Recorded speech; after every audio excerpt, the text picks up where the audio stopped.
Après la chose faite, après le coup porté, après le joug très dur librement accepté, le fardeau plus lourd que le ciel et la terre, levé d'un dos vraiment et gaiement volontaire, après la bonne haine et la chair en cœur, le rêve de tenir, l'implacable vainqueur, les ennemis du cœur et de l'âme et les autres, voir couler des pleurs plus affreux que les nôtres.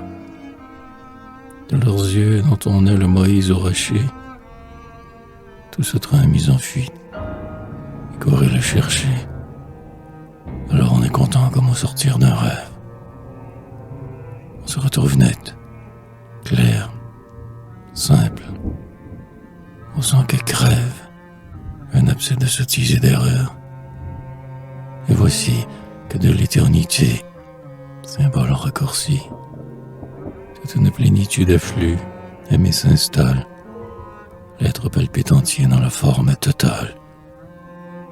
Et la chair est moins faible et l'esprit moins prompt. Désormais, on le sait, on s'y tient, fleurérant, le lys du fer pur, celui du chaste dire. Et, si dingue Jésus, la rose des martyrs, alors on trouve où Jésus si l'envoie venger. Combien doux est le joug, le fardeau léger, charité la plus forte entre toutes les forces, tu veux dire Saint-Piage aux célestes amorces. Les mains tendres du fort, de l'heureux et du grand, autour du sort plaintif du faible et du souffrant.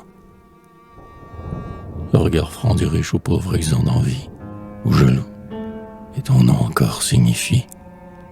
Quelle douceur choisie et quel droit dévouement, et ce tact virginal, et l'ange exactement.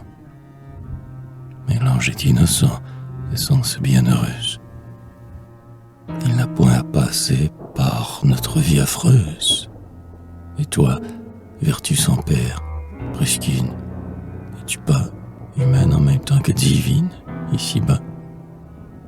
Ou si la conscience à Dieu, pour des fins sûres, surtout sentir en toi le pardon des injures.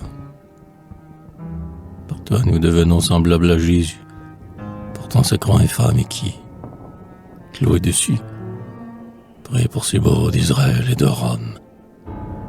À Jésus qui, du moins, homme avec tout d'un homme, n'avait lui jamais eu de tort de son côté, et par lui, tu nous fais croire en l'éternité.